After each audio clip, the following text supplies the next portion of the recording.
Assalamualaikum warahmatullahi wabarakatuh. Salam sejahtera bagi kita semua. Pertama, di sini saya akan menjelaskan materi dari mata kuliah Filsafat Ilmu dan Etika Akademik. Tapi sebelumnya saya akan memperkenalkan diri. Nama saya Muhammad Iqmal Fatoni dari Prodi Pendidikan Luar Sekolah atau Pendidikan Masyarakat Angkatan 2021 di Universitas Jember. Materi yang pertama membahas sejarah manusia mencari kebenaran dan ilmu pengetahuan. Nah, mari kita ketahui mengapa orang mencari pengetahuan, dan yang kedua, mengapa orang mencari kebenaran. Mari kita bahas bersama. Bagaimana cara manusia mencari pengetahuan, yaitu yang pertama, pengalaman yang diperoleh dari pengamatan secara langsung, secara kita terjun di lapangan. Yang kedua, didapat dari orang yang sudah berpengalaman pada bidangnya, seperti mempunyai kompetensi kepada keahliannya atau bidangnya tadi. Yang ketiga, penalaran yang dari proses berpikir hingga muncul pertanyaan secara logis atau yang masuk akal. Seperti kita mulai berpikir secara kritis, itu bisa menemukan ide-ide sehingga muncullah pertanyaan yang dapat dikembangkan. Seperti itu. Yang keempat, menarik kesimpulan yang dapat dari pengamatan tersebut. Yang kelima, pendekatan saintifik atau melakukan cara untuk dapat memahami suatu kejadian. Bagaimana cara kita memahami dan menjadikan sebuah fondasi untuk mencari pemahaman dari suatu kejadian tadi. Selanjutnya, bagaimana cara manusia mencari kebenaran? Yaitu 1. Penemuan secara kebetulan. Ada penemuan coba dan ralat, ada penemuan melalui kewibawaan, ada penemuan secara spekulatif, ada penemuan dengan cara berpikir kritis dan rasional, dan ada penemuan melalui penelitian ilmiah. Jadi, semakin banyak pengetahuan kita, maka semakin banyak pula pengalaman yang kita peroleh. Sedangkan kebenaran dapat membantu kita membuat makna hidup lebih berarti. Materi yang kedua di sini membahas ilmu pengetahuan dalam filsafat, sains, dan agama. Pengertian filsafat adalah berasal dari bahasa Yunani filosofia yang berarti cinta kebijaksanaan. Jadi, filsafat memiliki makna yang nyata dengan keberadaan dan mengenai perilaku yang benar maupun yang salah. Pengertian sains yaitu pengetahuan yang melingkupi suatu kebenaran yang berasal dari hukum alam. Selanjutnya, pengertian agama dijelaskan yaitu suatu sistem tentang kepercayaan dan peribadatan kepada Allah Subhanahu wa Ta'ala dengan kaidah yang benar.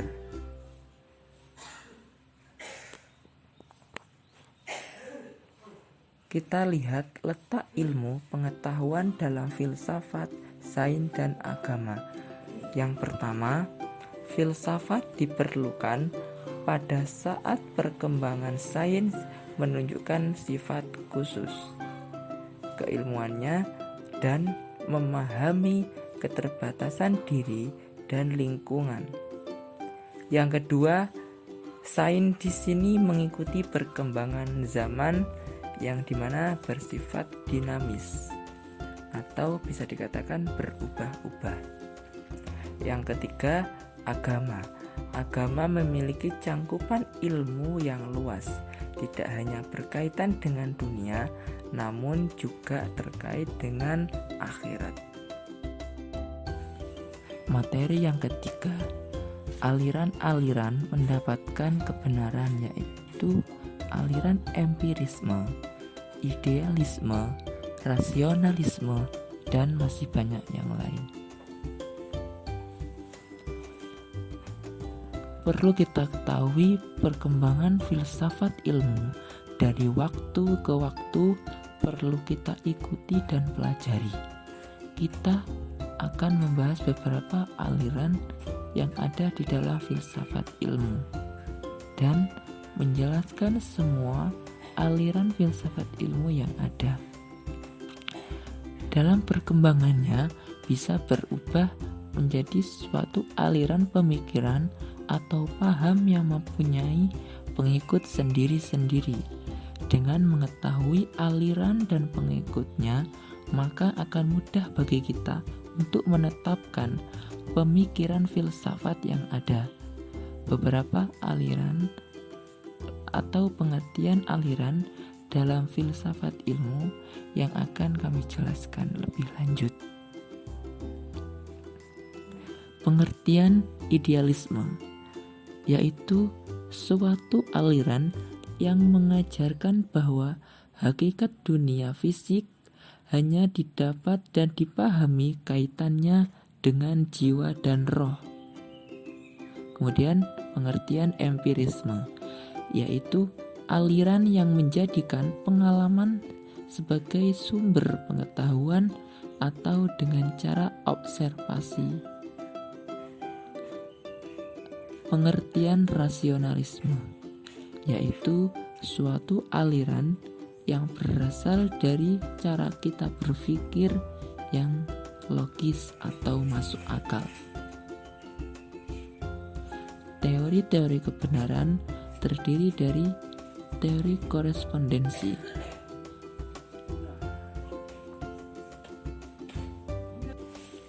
Teori korespondensi menyatakan, yaitu sebuah teori yang berpandangan bahwa pernyataan-pernyataan adalah benar jika sesuai terhadap fakta atau pernyataan yang ada di alam atau objek yang dituju. Yang kedua, teori koherensi mengatakan bahwa kebenaran itu merupakan suatu proses atau suatu hasil atau keadaan yang menunjukkan adanya keadaan yang runtut yang masuk akal dan saling berhubungan antara gagasan-gagasan yang dimiliki oleh seseorang mengenai suatu objek yang dikaji.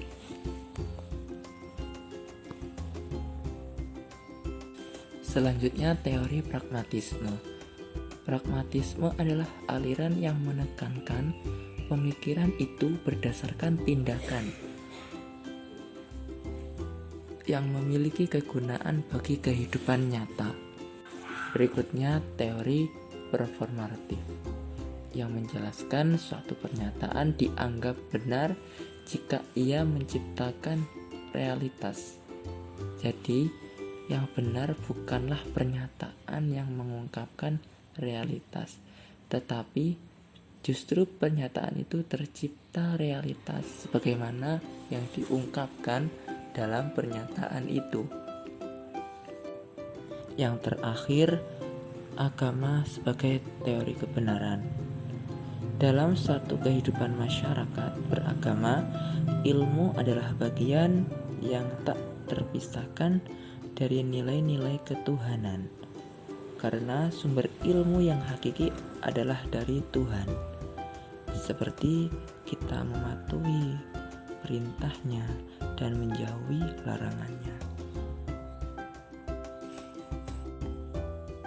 Sesi berikutnya kita masuk materi yang keempat, Di sini materi keempat membahas aksiologi, epistemologi, dan ontologi. Tiga masalah tersebut, inilah ontologi, epistemologi, dan aksiologi yang hingga sekini masih menimbulkan perdebatan. Hal itu dikarenakan masing-masing aliran filsafat memiliki sudut-sudut pandang tersendiri berkaitan dengan ketiga hal tersebut. Oleh karena itu, pembahasan mengenai tiga tersebut penting dalam dunia filsafat, sehingga diharapkan dapat memahami pentingnya ilmu dalam kehidupan umat manusia. Pengertian aksiologi yaitu sebuah ilmu yang mengkaji sesuatu yang mengenai nilai dan moral. Ingat, nilai dan moral. Objek kajian aksiologi ada dua, yaitu etika dalam kurung moral dan estetika atau keindahan. Berikutnya pengertian epistemologi adalah ilmu yang mengkaji tentang sumber pengetahuan atau asal mula metode struktur itu muncul atau sudah ada. Pengertian ontologi yaitu ilmu yang membahas tentang hakikat yang ada yang berbentuk jasmani maupun rohani. Implikasinya atau penerapannya dari tiga hal tersebut ialah menganalisis berbagai nilai-nilai kehidupan dari berbagai proses yang nyata. Kita sebagai manusia yang memiliki akal dan hati nurani hanya berupaya mencapai kebenaran tersebut sampai akhir hayatnya dan mengaplikasikannya untuk kemaslahatan umat manusia. Materi berikutnya, materi yang kelima, yang membahas atau mengkaji metode-metode ilmiah, subjektivisme dan objektivisme. Perlu kita ketahui, yang pertama pengertian metode ilmiah. Suatu cara sistematis yang digunakan oleh para ilmuwan untuk memecahkan masalah dengan baik dan terstruktur. Langkah-langkah dari metode ilmiah: yang pertama, merumuskan masalah. Yang kedua, mengumpulkan berbagai keterangan. Yang ketiga, menyusun hipotesis atau dugaan. Yang keempat, mengolah data. Dan yang terakhir, menguji kesimpulan. Kita memasuki pengertian metode subjektif dari menurut para ahli. Menurut Tius, subjektivisme adalah pandangan objek kualitas yang kita ketahui dengan keadaan sadar. Menurut pandangan Smith-Nolan, subjektivisme adalah pemikiran yang diperoleh dengan cara sendiri. Itu subjektivisme menurut para ahli. Kemudian pengertian objektivisme menurut para pakar atau ahli. Yang pertama dari Ahmad Tafsir mengatakan bahwa objek pengetahuan sains ialah semua objek yang empiris dari proses pengamatan.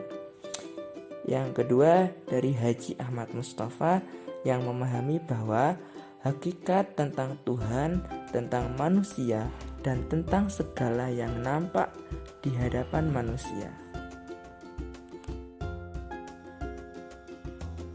Materi yang keenam yaitu menjelaskan tentang pengertian etika dan ilmu pengetahuan.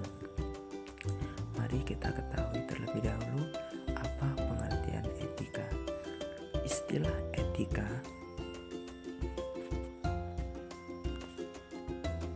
secara etimologi berasal dari bahasa Yunani kuno, yaitu ethos dalam bentuk tunggal mempunyai banyak arti, yaitu terdiri tempat tinggal yang biasa, padang rumput, kandang habitat, kebiasaan, adat, akhlak, watak, perasaan, sikap, cara berpikir.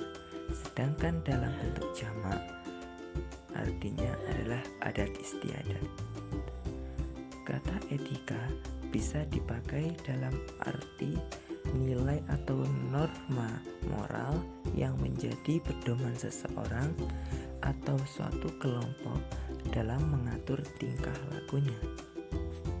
Kemudian pengertian ilmu pengetahuan. Ilmu pengetahuan diambil dari bahasa Inggris science yang berasal dari bahasa Latin scientia dalam bentuk kata kerja secure yang berarti mempelajari, mengetahui. Ilmu pengetahuan berarti suatu ilmu yang didapat dengan cara mengetahui yang dilakukan dengan cara-cara yang tidak sekedar tahu.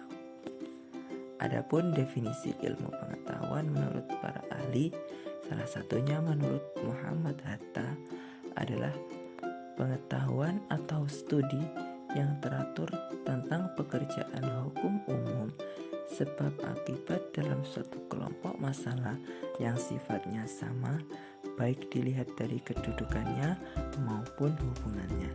Itu menurut Muhammad Hatta. Kemudian hubungan antara etika dengan ilmu pengetahuan. Ketika berbicara mengenai etika dalam kaitannya dengan ilmu, berarti menyangkut persoalan nilai dalam ilmu, baik isinya maupun penggunanya. Adapun pendapat yang mengatakan bahwa ada 3 pandangan setidaknya tentang hubungan ilmu dan etika. Mari kita bahas. Yang pertama, pendapat pertama mengatakan bahwa ilmu merupakan suatu sistem yang paling berhubungan dan konsisten dari ungkapan-ungkapan yang sifat bermakna atau tidak bermakna dapat ditentukan. Pendapat kedua menyatakan bahwa etika memang dapat berperan dalam tingkah laku ilmuwan seperti pada bidang penyelidikan, putusan-putusan mengenai baik tidaknya pembebaran hasil-hasil dan petunjuk mengenai penerapan ilmu, tetapi tidak dapat berpengaruh pada ilmu itu sendiri. Pendapat yang ketiga adalah bahwa aktivitas ilmiah tidak dapat dilepaskan begitu saja dari aspek-aspek kemanusiaan, sebab tujuan utama ilmu adalah mensejahterakan manusia. Materi ketujuh, dasar-dasar logika. Logika merupakan ilmu yang mengajarkan akal atau berpikir sebagai objek material, sedangkan bentuk dan hukum berpikir merupakan sebuah objek dari logika tersebut.